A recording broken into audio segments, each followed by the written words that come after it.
deux débats. Et je voulais vous interpeller sur le problème des mineurs et vous venez d'y faire allusion. Alors, quand même, je pense que ça sera très important que demain on puisse se positionner sur cette problématique des mineurs, parce que, et en termes d'urgence, une future loi mal appliquée, on a vu que l'ONETI n'était pas complètement bien appliquée. Une future loi mal appliquée sur des enfants peut conduire à une situation extrêmement grave. Je ne veux pas employer le terme d'eugénisme parce que c'est peut-être un peu fort, mais il n'empêche qu'entre les mains de gens qui ne sont pas en mesure de bien apprécier au regard de tout ce que vous nous avez donné, car là, pour l'enfant, il n'a pas d'autorité, comment faire? Donc là, je ne vous en demande pas plus au fond, parce que j'ai compris que c'est un sujet que le Conseil économique, social et environnemental, pas plus d'ailleurs que la Convention citoyenne, n'a voulu aborder. Personnellement, je trouve ça très très dommage. Et ce que j'espère, c'est que la loi en tant que telle, vous nous annoncez une future loi après celle qui va nous arriver dans les 2 mois. Moi, ce que j'aimerais, c'est qu'on attende 2 mois de plus ou 3 mois de plus et que la réflexion sur la problématique de l'enfant soit portée pour que la globalité de la situation puisse être envisagée. Deuxième point, puisque ça reste pas dans la même couleur, je pense aux personnes qui aujourd'hui ne sont pas en capacité de décider parce qu'ils sont protégés par un mandat judiciaire, ils sont en tutelle, ils sont en curatelle. Oui. Et là, le texte que j'ai lu bien dans tous les sens les recommandations qui sont faites par le Conseil économique, social et environnemental, je n'ai pas trouvé véritablement de réponse. Or, madame, lorsque nous avons un tuteur, un curateur, qui a décidé sur la demande médicale d'une fin de vie, d'une euthanasie pour tel ou tel, eh bien, je trouve que c'est faire porter au tuteur, au curateur, même si il sollicite l'accord du juge, c'est lui faire porter une grande responsabilité en termes de responsabilité civile, pénale et, je dirais même plus que ça, en termes de charge psychologique. J'en ai connu des tuteurs, franchement, c'est lourd pour eux de porter ça. Voilà, alors, je pense que, à la limite, c'est pas une question, c'est une observation.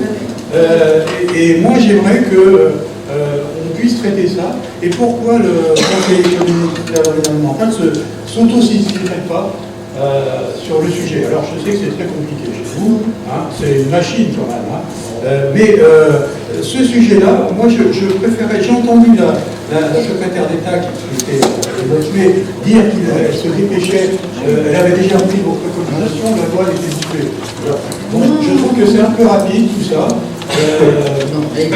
Elle n'est pas restée assez longtemps pour s'expliquer, remarquez, c'est peut-être ça aussi. Mais bon, toujours est-il que moi j'ai peur d'une loi dans la précipitation et je trouverais très dommage, alors je dis bien à titre personnel, mais la salle va pouvoir entendre son avis, je trouverais très dommage qu'on ne traite pas cette problématique de l'enfant et la problématique du majeur protégé. Voilà. Alors, bonjour, je m'appelle Anne Lédon, je suis médecin responsable de l'unité de soins palliatifs de Sens. Donc effectivement, sur Lyon, par rapport à d'autres départements, au niveau des soins palliatifs, on est quand même plutôt bien lotis, parce qu'on a une unité de 12 lits, ce qui n'est pas le cas partout, des fois elles sont plus petites. On a des lits identifiés de soins palliatifs dans tous les hôpitaux de Lyon. On a un réseau de soins palliatifs qui intervient au domicile et dans les EHPAD, le réseau qui compte tout Lyon. Donc, la filière palliative au niveau de Lyon, elle est quand même bien identifiée. Les patients, les acteurs, on se connaît quand même au niveau de tous les médecins de soins palliatifs, toutes les structures, les infirmières. Donc les patients, alors peut-être que je pense que c'est compliqué qu'ils intègrent des fois la filière de soins palliatifs. Quand ils l'intègrent, où qu'ils soient, il y a une possibilité que les acteurs de soins palliatifs puissent intervenir. Et puis il y a aussi l'hospitalisation à domicile, il y a 2 structures. Donc, moi, je suis aussi médecin d'hospitalisation à domicile sur la moitié nord de Lyon, et une structure sur le sud, et donc les HAD, ce qu'on appelle les HAD, ont vocation aussi à faire des soins palliatifs. Donc et elle couvre tout avec nos deux structures de soins palliatifs, on couvre tout le territoire de Lyon. Donc, et où les patients soient, on peut intervenir en soins palliatifs. Après, il y a probablement une méconnaissance. Mais dans la pratique, au niveau des effecteurs, c'est possible. D'accord. Alors, vous estimez, vous, que Lyon est bien doté, que vous n'avez aucune demande en termes de moyens divers et variés? C'est ce que je vous dis. Je pense qu'il y a des patients qui n'intègrent pas forcément. Cette filière. Mais ça, c'est pas forcément dû aux acteurs de soins palliatifs. C'est plutôt aux médecins, voilà, à une méconnaissance et tout ça. Mais il y a possibilité de prendre en charge les patients dans Lyon. Bonsoir, je suis Joël Cessy, je représente France Alzheimer, 89. Par ailleurs, je suis délégué aux défenseurs des droits. Je voulais revenir sur l'affaire Vincent Lambert qui démontre que l'importance des déclarations anticipées pour sa fin de vie, car Vincent Lambert n'était pas atteint d'une pathologie qui engageait son pronostic vital. Il est resté sur un état végétatif pendant 11 ans, et son accident en 2008, et ensuite il a arrêté le traitement pour le maintenir en vie en 2019.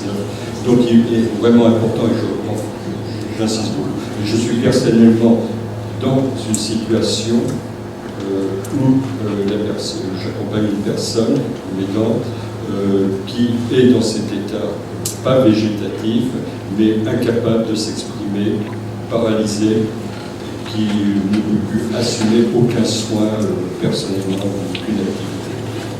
Donc je crois que là, il y a dans la loi qui pourrait se faire, je pense qu'il faut prendre en compte ces états de totale dépendance des personnes qui ne peuvent pas s'exprimer et pas agir d'aucune manière par rapport à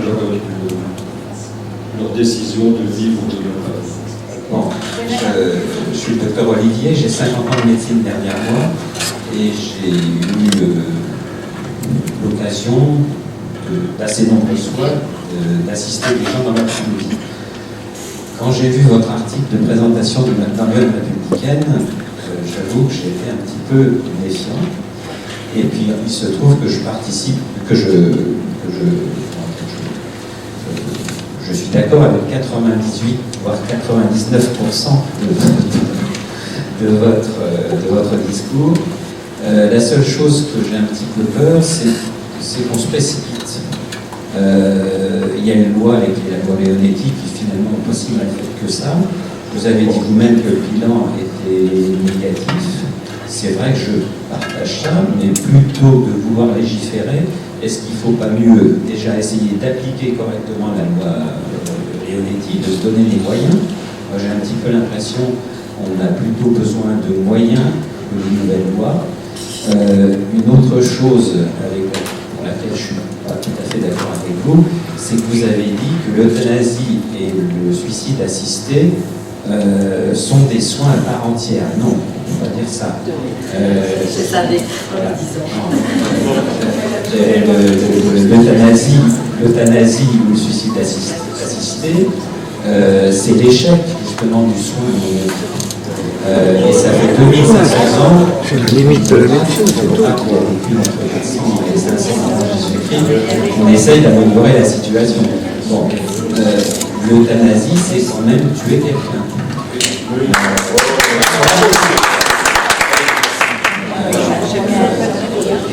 Tuer quelqu'un, c'est quand même condamné selon l'article 221.5 du Code pénal, 30 ans de prison.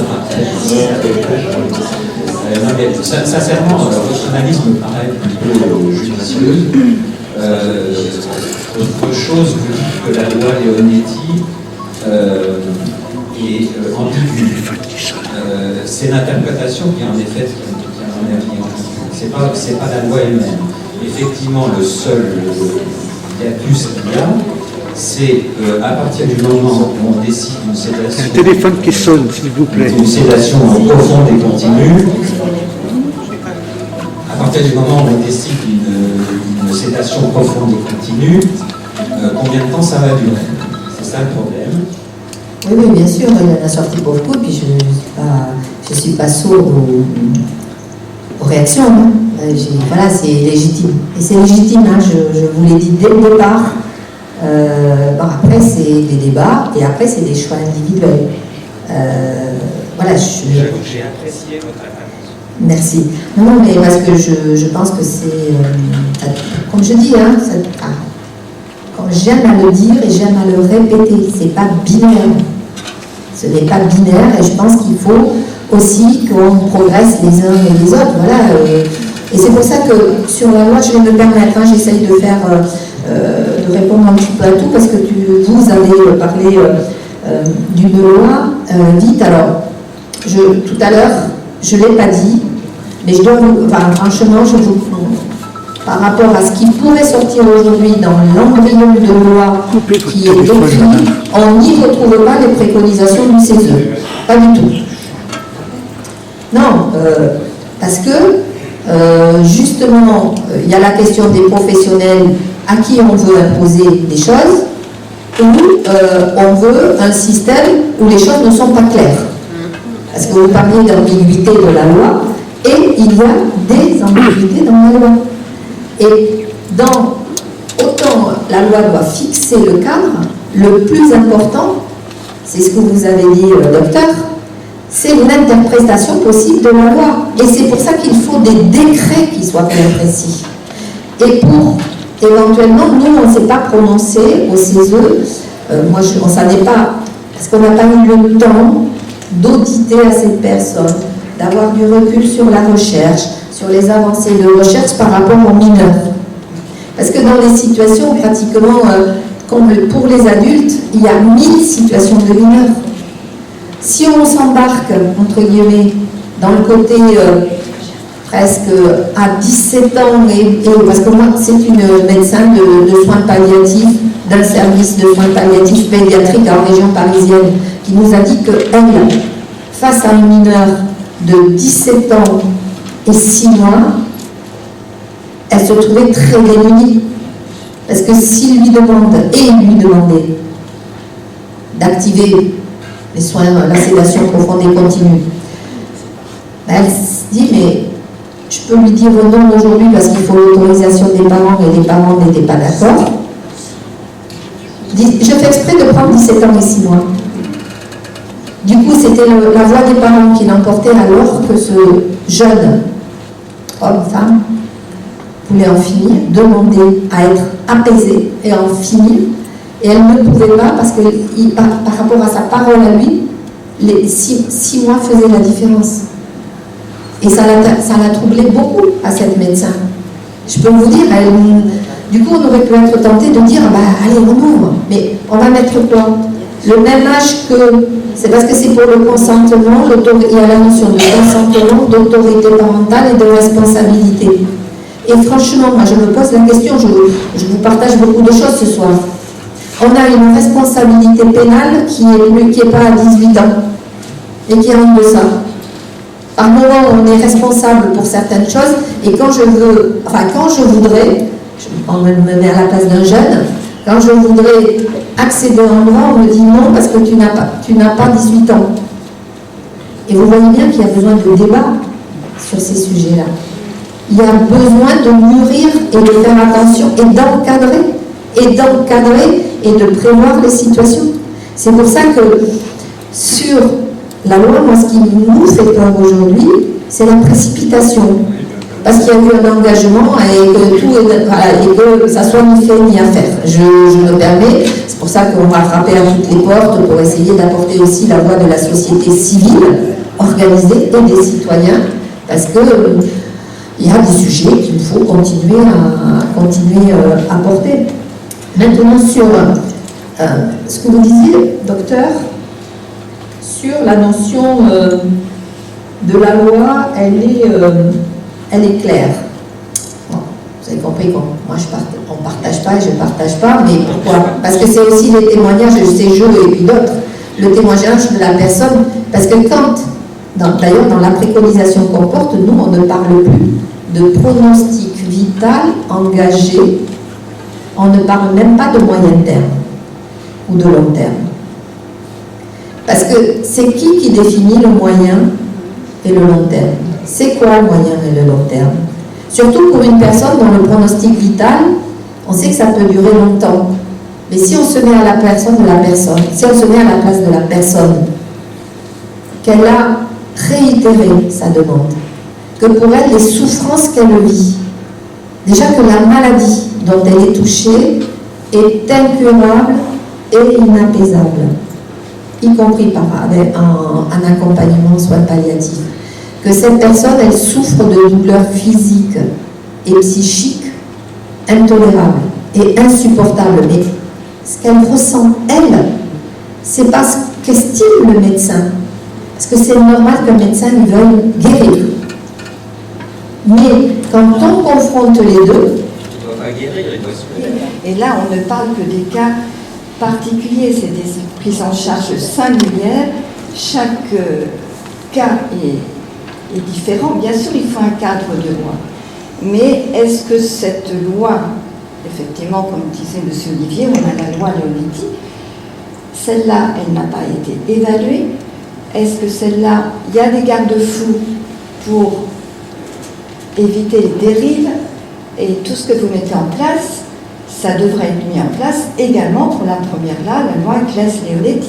Peut-être, mais je n'oppose pas, moi, enfin, vous avez compris que nous n'opposons pas soins palliatifs et aide active à mourir. Alors, aide active à mourir, on n'oppose pas. Mais bien sûr que non, vous n'opposez pas. De toute façon, il sera nécessaire, vous parlez d'accompagnement, il sera d'autant plus nécessaire d'écouter la demande, de réévaluer la demande. Et il y a eu une étude faite qu'on a fait effectivement avec des comités autrefois de Dijon, fait par M. Régis Aubry. Et effectivement, quand on évalue la demande, qu'on écoute la demande d'euthanasie, bien souvent, on peut mettre en place des choses, des traitements, un accompagnement psychologique, qui fait que des fois, la demande, elle ne se récidive pas. La question, le re-questionnement régulier et des directives anticipées et de l'expression du consentement, il est intrinsèque à tous les accompagnements de la fin de vie. Je vais le dire comme ça. Oui. Je suis délégué départemental de l'ADMD, c'est-à-dire l'Association pour le droit de mourir d'infertilité. Et j'ai une question. François Braun, le ministre de la Santé, se dit réservé par rapport à cette loi. Agnès Firmin-Lebaudot, donc la ministre déléguée auprès de François Braun, exclut d'emblée les maladies psychiques. Est-ce que vous pensez que cette loi a une chance de parvenir à une réussite au niveau du Parlement, que ce soit l'Assemblée nationale et le Sénat? Merci. La réponse est très compliquée parce que je ne suis ni ministre, ni M. Braun, ni Mme Agnès Firmin-Lebaudot, ni... et puis j'ai ma propre sensibilité. Et je ne suis pas députée. Et je ne suis pas au gouvernement. Je me permets de dire, et oui, il peut y avoir des enfin, j'en sais rien. Après, si je vais le faire comme ça, en toute cette simplicité, je pense que vous avez votre vision de la loi, de ce que devrait être la loi. D'autres personnes ont une autre vision de ce que devrait être la loi, où il n'y aurait peut-être pas besoin de loi, sauf à renforcer la loi Claes-Leonetti actuelle.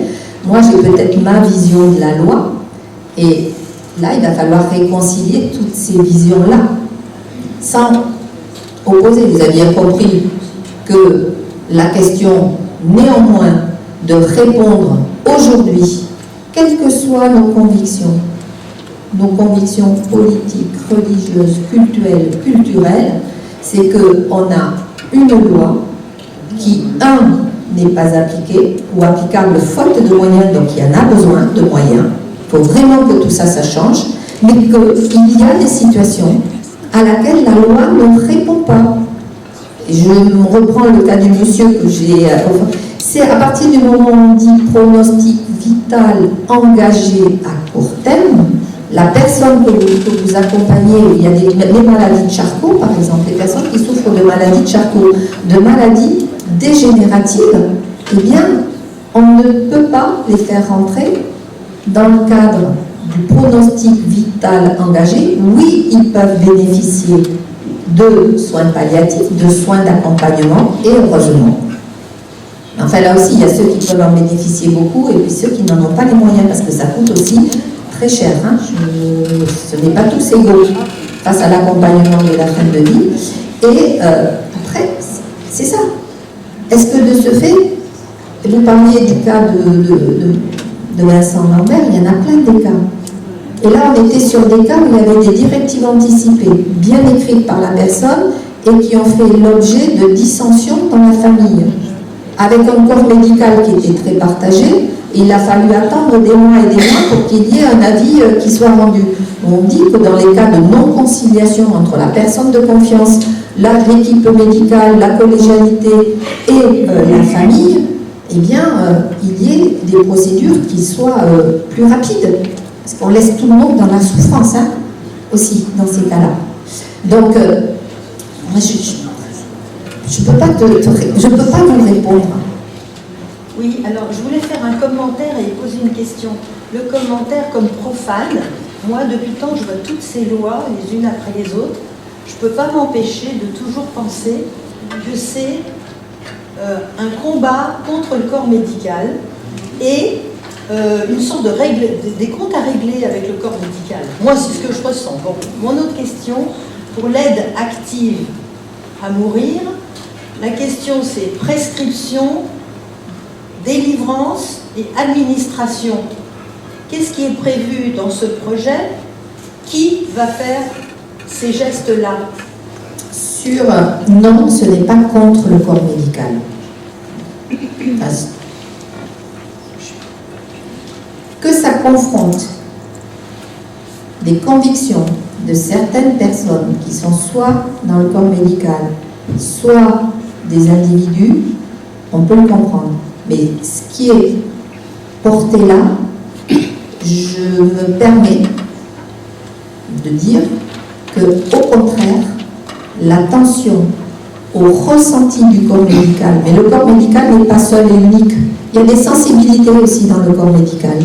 Il y a bien sûr des collectifs qui disent que l'euthanasie, le suicide assisté n'est pas un soin, mais il y en a d'autres qui disent que ça l'est. Donc il y a aussi des débats intra le corps médical. Je me permets de dire, comme il y a le même débat dans la société civile, comme il y en a voilà, partout. C'est pas univoque. Hein, je me permets de le dire. Et ce n'est pas, au contraire, nous, on a évité d'aller dans cette confrontation corps médical. Et je peux vous dire que dans la commission temporaire, que j'ai quand même portée, il a fallu que je m'explique avec des conseillers et conseillères qui voulaient obliger les professionnels à. Et vous ne le trouverez pas écrit là. C'est pas écrit. Parce que, y compris, la notion de clause de confiance, de conscience, elle est intrinsèque à l'activité médicale. Voilà, et elle se respecte. Et elle doit être respectée. C'est pour ça que ça ne s'impose pas. Et je comprends le débat. Je le comprends intimement. Mais à partir du moment où ça ne s'impose pas à une personne, pourquoi cette personne à qui ça ne s'impose pas voudrait que ça ne puisse pas être pratiqué par d'autres? Si on l'accepte et qu'il y a des garde-fous pour pas qu'il y ait de dérive, c'est important. Mais c'est important, hein, et de ce fait, sur la question que vous posez, qui n'est pas tout à fait profane quand même, hein, de la délivrance, de la pratique et de qui fait l'acte, nous, c'est pour ça que au Conseil économique, ce que nous disons, c'est que c'est un acte médical, mais si les législateurs disent autre chose, il faudra que ça soit bien précisé. Si ça va jusque-là, la loi. Que ça soit bien précisé. Parce que là, on a X modèles autour de nous. Hein. On a le modèle belge, qui est l'euthanasie. Mais si vous allez écouter les Belges, et vous parlez et qu'ils échangent avec les Suisses et que vous êtes français et que vous les écoutez parler, les Belges disent aux Suisses, en fait, nous on assume le fait d'avoir légalisé l'euthanasie parce qu'on trouve que c'est plus solidaire que de laisser quelqu'un se débrouiller tout seul dans l'accompagnement du suicide assisté. Ben, je peux vous dire que des fois ça nous interpelle individuellement. Hein. On laisse la personne se débrouiller toute seule ou on l'accompagne? Et on met des mois et on réitère. Parce que c'est la situation belge, c'est la situation à Hollande, mais il peut y avoir des dérives. Dans l'Oregon aussi, on a quelques... Et au Canada. Mais voilà, ça fait réfléchir sur... les uns, vous n'êtes pas solidaires, vous laissez la personne se débrouiller, et puis les autres, nous, on assume. La société et le collectif assume. Bon, voilà. Je vous laisse réfléchir là-dessus. Bonjour, monsieur Guémetier. Moi, je voulais parler d'une expérience de vie personnelle. C'est-à-dire qu'en fait, j'ai mon papa qui est un cancer du poumon. Et il était à la polyclinique à Auxerre. Et quand il y a ton papa qui te dit j'ai faim, parce que mon père a été, on va dire qu'il a été, il a eu une mycose de l'œsophage, donc il ne pouvait plus rien avaler. Ils ont mis 3 semaines à le perfuser pour pouvoir le réalimenter. Et que moi j'avais signé le document justement de consentement pour que je puisse justement, dans l'éventualité où il ne peut plus faire par lui-même. Et la chose qui m'a perturbé, c'est quand il y a le personnel soignant, donc le médecin, qui n'écoute pas la demande du patient, la demande de la famille, et que mon père est passé quand même de 88 kg à 49 kg en 3 semaines. 2 jours avant qu'on m'appelle pour dire qu'il était décédé, ils ont fait une séance de chimio en chambre.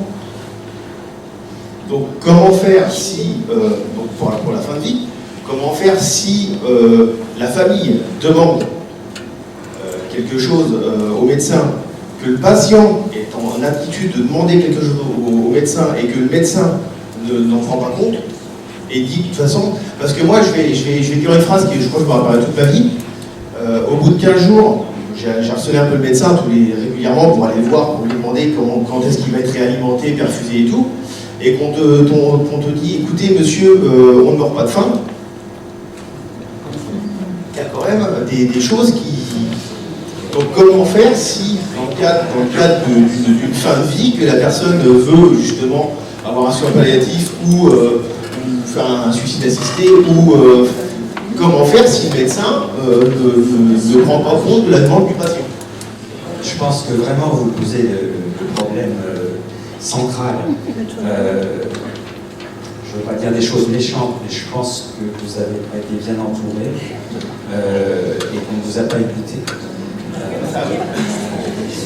Et franchement, ça m'attriste parce que moi, je me suis battu pendant 50 ans pour essayer d'éviter ce genre de situation. Je pense qu'il y a eu un manque d'écoute et surtout un manque de dialogue. Oui, docteur Richer, je suis membre du groupe soignant de l'ADMD. Nous sommes 25 membres et nous avons fait un manifeste, nous avons rédigé un manifeste qui a été signé par plus de 500 médecins, comme quoi on s'engageait, si la loi est votée pour l'aide à mourir, à l'appliquer. Mais quand j'ai commencé ma médecine, moi j'ai fait médecine pour accompagner les gens, pour les écouter et pour les aider. Je fais abstraction de mes convictions philosophiques, religieuses, et donc je pense que l'acte de fin de vie est un soin et n'est pas opposable aux soins palliatifs. C'est 2 choses complémentaires. En dehors que si la personne ne veut plus de soins palliatifs, qu'est-ce qu'on fait? Une question, Christine Scura, simple citoyenne, mais je pensais à un cas qui s'est passé pour quelqu'un qui considérait qu'il était emmuré dans un corps qui ne bougeait plus Et pour lui, ça n'était plus une vie. Mais du point de vue médical, c'était une vie. Et qu'est-ce que l'on fait dans ces cas-là qu'il n'en pense? Oui, enfin, moi, je n'ai pas de... Enfin, quand j'entends des médecins s'exprimer, vous, presque vous me donnez raison quand je dis le corps médical n'est pas unique et uniforme. Et c'est presque mieux. Heureusement. Voilà, je me permets de le dire, mais c'est comment on peut remettre le patient, je veux dire, entre ces deux visions, mais en plus, ce n'est pas que des questions médicales, c'est une question aussi de ressenti de la famille, voilà, c'est bien pour ça qu'ouvrir toutes les possibilités et ne pas aujourd'hui s'enfermer, entre guillemets, dans les seuls, je vous passe la parole, loi Claes-Leonetti dans sa rédaction actuelle, c'est important, voilà, c'est tout, mais ça respecte les choix des uns et des autres. C'est ça qui est important. Dans toute l'évolution sur ce débat, qui était très très clivé il y a quelques années, on voit bien que ça progresse. Et dans le respect. Et dans le respect et la sérénité. Voilà, après, et comme dit monsieur, en faisant parfois abstraction de ses propres croyances, de ses lois. Et par contre, là, sur des situations comme celle que vous citez, à partir du moment où il y a l'expression possible, c'est aussi pour ça que dans la préconisation 11, on ne parle pas de pronostic vital engagé, parce qu'on souhaite ouvrir, parce qu'on a, nous, simples citoyens, représentants d'organisations, et je ne suis pas médecin, vous l'aurez compris, eh bien, on se dit qu'il y a des situations sur lesquelles il faut pouvoir ouvrir. Et mais pas comme ça, pas une fois, avec le dialogue, de l'accompagnement, de la réitération, peut-être de l'explication, pour que face à la décision, ça soit partagé, collégial, et surtout que ça respecte le ressenti de la personne. Et le professeur Régis Aubry n'arrête pas de nous dire, et y compris, parce qu'il est possible d'arrêter les traitements, d'hydrater. On n'a pas de retour sur la souffrance vécue. Je n'ai pas de réponse à vous apporter. Donc, voilà. Le débat doit permettre que ce type de situation que vous avez connue, qu'on a peut-être les uns et les autres connus dans nos familles et très proches, ne se reproduise plus. Qu'il y ait cette évolution qui va dans le bon sens. Dans votre conclusion, vous avez dit si on met en place l'euthanasie, vous n'utilisez pas le mot euthanasie, mais c'est à peu près la même chose. Si on met en place l'euthanasie, on va donner un droit supplémentaire et on ne va pas en enlever aux autres. Je vais vous parler de ma situation familiale. J'ai mon père qui a 95 ans, qui a une couche, qui remplit sa couche, qui donne énormément de soucis à toute la famille. Si jamais demain on rentre dans une culture, vous parliez de la Belgique tout à l'heure, et je suis originaire du Nord et je connais bien la situation en Belgique, si on rentre dans une culture où l'euthanasie est acceptée, ça aura forcément une répercussion sur l'ensemble de la population. Et pas seulement sur les personnes qui sont concernées. Je prends l'exemple de mon grand-père de nouveau. S'il existe l'euthanasie dans le droit, il y aura une pression sur la part des personnes qui sont en fin de vie, de la part de leur entourage et de la société, parce qu'il y a des personnes qui vont leur dire que c'est pas digne de remplir sa couche, et ils auront une pression familiale aussi dans certains cas. Vous me rappelez de deux cas qui se sont passés en Italie, qui ont eu un débat qui a duré des années. Plus fort, plus près. Donc deux cas qui se sont passés en Italie, qui ont eu un débat qui a duré des années. Le premier cas, c'est le cas d'une jeune femme qui s'appelait Eluana Englaro, je ne sais pas si vous en avez déjà parlé, qui il avait une sédation profonde qui a duré 7 ans. Les parents ont demandé l'euthanasie et pour des raisons politiques, cette euthanasie a été toujours refusée parce qu'ils avaient considéré que l'euthanasie c'était tuer une personne. Le deuxième cas, c'était un DJ qui s'appelait DJ Fabo. un DJ qui a eu un accident de voiture et qui est resté paraplégique et aveugle, et qui avait demandé l'euthanasie, qui avait été refusée du point de vue politique, et qui avait été accompagné par une association qui s'appelle l'association Luca Coscioni. Elle avait été accompagnée en Suisse. La personne avait été euthanasiée en Suisse. Le Luca Coscioni en question a été traîné en justice et accusé de meurtre. Alors, après des années de discussion, la loi en Italie a réussi à changer. L'euthanasie pour la jeune femme a été permise, donc le père a autorisé l'euthanasie de la jeune femme, et le Luca Coscioni en question a été acquitté. Alors, ça veut dire que grâce à cette personne, Luca Coscioni, la loi a réussi à être améliorée. La loi a réussi à permettre des situations pour lesquelles l'euthanasie, je parle d'euthanasie, mais ça peut être beaucoup plus que ça. Et la parole qui m'a beaucoup blessée aussi, c'est la couche sale. Je suis désolée, moi j'ai accompagné, je suis aidante, j'ai accompagné dans l'amour, la dignité, j'espère, mon père et ma mère qui à la fin de leur vie étaient incontinents. Mais je veux dire, je n'ai jamais pensé à eux dans ces termes-là, dont j'étais horriblement choquée par vos termes à vous. Si vous voulez faire peur, ou si vous voulez employer des choses comme ça ne me plaît pas du tout. La mort est un sujet trop intime et trop personnel pour qu'on en parle comme vous voulez en parler.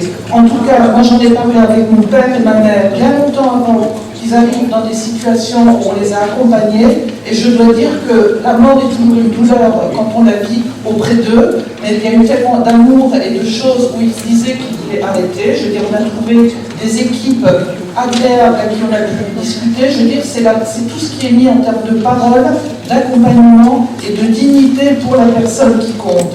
Et ça, j'espère que moi, cette loi-là, elle donnera cette possibilité-là en plus. Bien sûr qu'il faut du monde, bien sûr qu'il n'y a pas assez de soignants et tout, mais je veux dire, on ne va pas se limiter à ça. La fin de vie, si elle est accompagnée, elle peut être accompagnée. Que chacun ait son choix, c'est la dignité de la personne. C'est ça qui fait que moi, je suis humaine.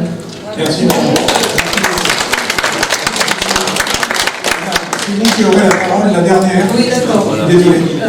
Moi, je suis venue ici parce que je prépare les directives anticipées et je pensais avoir un éclairage pour m'aider à ces directives. Et finalement, je suis un peu plus sceptique parce que si je n'ai pas d'acharnement thérapeutique, on m'a dit oui, mais si tu mets ça, on arrête les traitements, mais on arrête de te nourrir et on arrête de t'hydrater. Je voudrais savoir si c'est vrai, déjà. Des sédations profondes et continues, je ne connaissais pas ça, et je voudrais savoir, alors, je suppose qu'on met la personne dans un truc de coma, je ne sais pas, mais est-ce que là, on l'a compris, c'est ça que je voudrais savoir, parce que donner des directives anticipées, c'est bien, mais il faut savoir ce qu'il y a derrière les mots. Je ne suis pas médecin. Et où je trouve voilà, l'éclairage pour être sûr que ce soit ça que je veux. Comme je ne veux pas vous donner des mauvaises informations ou des mauvaises réponses, je fais le lien avec la préconisation où l'on demande une information claire et exhaustive et des définitions précises de chacun des mots qui sont employés, y compris dans le document des directives anticipées. Alors vous pouvez avoir des renseignements néanmoins sur les questions que vous vous posez auprès du Centre national de la fin de vie et des soins palliatifs. Ils ont un site, le Centre national de la fin de vie et des soins palliatifs, où toutes ces définitions sont bien répertoriées. Déjà, mais le même concept qu'il faudrait aller un peu plus loin. Et c'est très documenté, Catherine. Moi, je voudrais remercier beaucoup Madame Joseph pour son ouverture et son respect des opinions de chacun. Vraiment, j'ai beaucoup aimé. Merci.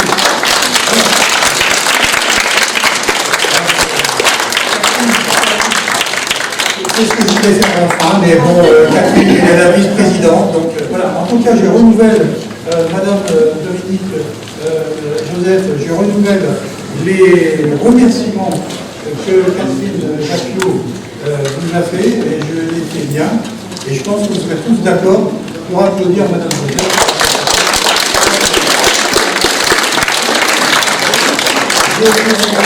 Je vous souhaite un bon retour. Merci à vous. Est-ce que vous pouvez prendre les